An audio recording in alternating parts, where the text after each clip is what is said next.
മഹിളാ കോൺഗ്രസ് സംസ്ഥാന president advocate JB Mather നയിക്കുന്ന കേരള സാഹസ് യാത്രയ്ക്ക് തോളൂർ മണ്ഡലത്തിൽ സ്വീകരണം നൽകി. പറപ്പൂർ സെന്ററിൽ നിന്ന് ഘോഷയാത്രയായി പറപ്പൂർ രാജീവ് ഗാന്ധി സാംസ്കാരിക നിലയത്തിൽ എത്തിച്ചേർന്നു. തുടർന്ന് മഹിളാ കോൺഗ്രസ് മണ്ഡലം പ്രസിഡന്റ് മിനി ജോയിയുടെ അധ്യക്ഷതയിൽ കൂടിയ സ്വീകരണ യോഗം യൂത്ത് കോൺഗ്രസ് അഖിലേന്ത്യാ സെക്രട്ടറിയും മുൻ എംപിയുമായ രമ്യ ഹരിദാസ് ഉദ്ഘാടനം ചെയ്തു. ജാഥ നയിച്ച സംസ്ഥാന പ്രസിഡന്റ് ജെബി മേത്തർ എല്ലാവർക്കും അഭിവാദ്യം പറഞ്ഞു. മഹിളാ കോൺഗ്രസ് ജില്ലാ president T Nirmala, vice president Leela Ramakrishnan, ജില്ലാ secretary Ani Jose, Adat block panchayat president Nisha Prabhakaran, youth Congress സംസ്ഥാന സെക്രട്ടറി സോയ ജോസഫ്, പഞ്ചായത്ത് പ്രസിഡന്റ് ശ്രീകല കുഞ്ഞുണ്ണി എന്നിവർ സംസാരിച്ചു.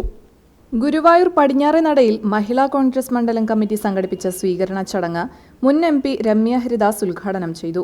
മഹിളാ Congress block president Renuka Shankar, Congress block president Aravindan Palath, OKR Manikandan, KD Veeramani, KP Udayan, CS Sooraj, Nikhil G Krishnan, Smitha Murali, Shailaja Devan, Susha Babu, Rajalakshmi, Sreedevi Balan, Praveena Sivakumar, Sreena Guruvayur എന്നിവർ സംസാരിച്ചു.